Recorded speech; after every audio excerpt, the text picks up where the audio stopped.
Notre ami Coco m'a demandé de dire quelques mots sur mon ami Roger McGowan du Texas. Roger est un noir américain donc du Texas qui a grandi dans un ghetto très pauvre. Un enfant parmi 10 enfants nés de 9 pères différents, une mère très pauvre. Il est seul de toute la famille à avoir terminé l'école primaire, avoir un appartement, une voiture, à l'époque du drame. Et son frère était devenu un petit gangster. Et avait été déjà arrêté plusieurs fois par la police. Et un jour, il emprunte la voiture de Roger. Et Roger prêtait sa voiture à toute la famille sans demander pourquoi. Et il est allé faire un hold-up qui a mal tourné. Le frère a tué la tenancière du bar et s'est enfui avec la voiture de Roger et un cousin. Et à cause des plaques minéralogiques que quelqu'un avait relevées, Roger a été arrêté par la police quelques semaines plus tard et accusé du crime. Il a eu un procès, mais tronqué comme jamais, hélas, au sud des États-Unis. Si vous êtes pauvre et noir, vos chances d'avoir une véritable justice sont presque inexistantes. À l'issue d'un simulacre de procès qui était vraiment une farce, Roger a été condamné à mort et pour un crime dont on sait absolument qu'il ne l'a pas commis parce qu'il était chez son ami ce soir-là, mais son avocat n'a même pas songé à la contacter, encore moins à la convoquer comme témoin. Il a été donc condamné à mort et il est rentré en prison dans un état de révolte absolument gigantesque. Et il a commencé à faire, il n'y avait pas d'autre alternative, à faire un travail sur lui-même. Et petit à petit, il a commencé à remonter la pente. Et là, j'ai commencé à correspondre avec lui 10 ans après qu'il fut rentré en prison. Et on a eu une correspondance tout à fait extraordinaire. Il a correspondu aussi avec d'autres personnes.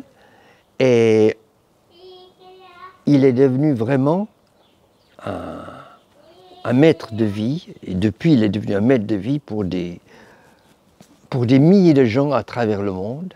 Son livre a transformé des vies profondément. Son livre s'appelle « Message de vie ».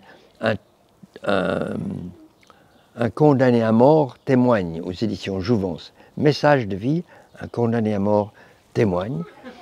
Mais donc cet homme qui est depuis 34 ans dans une prison, donc il est confiné complètement, il est confiné depuis 34 ans, pas depuis quelques mois. Et il a atteint un niveau de spiritualité absolument stupéfiant. Quand on a commencé à correspondre en 97, il me disait « Pierre, tu me tires en avant ». Mais depuis des années, les rôles sont inversés. Et c'est lui qui est un maître de vie, pour moi. Il vit cette phrase extraordinaire d'Eckhart Tolle qui disait « Fais face à toute situation comme si tu l'avais choisie ».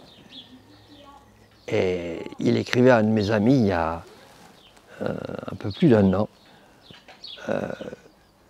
Je suis au bon endroit pour la tâche que j'ai à accomplir. Et le jour où cette tâche est terminée, Dieu me sortira d'ici.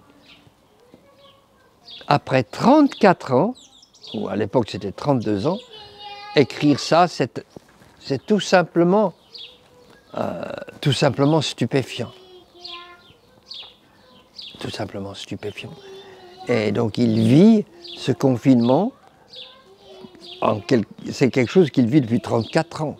Donc, ou bien il s'abîmait dans la révolte et la haine et le ressentiment, ou bien il s'aplatissait complètement, c'est-à-dire qu'il n'avait plus de réaction, plus d'émotion profonde, et c'est la réaction de certains détenus après des années de confinement, ou bien il continuait à grandir, et c'est ce qu'il a fait.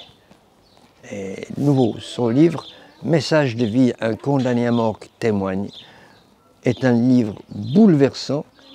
Et Roger est donc devenu pour moi un maître de vie, tellement il a une sagesse intérieure profonde.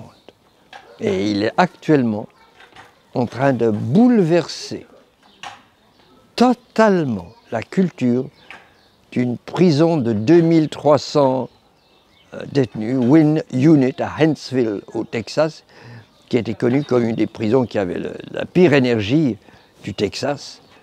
Et cette prison est complètement transformée. Et juste là-dessus, je pourrais parler pendant des heures, mais je pense que j'en ai assez dit.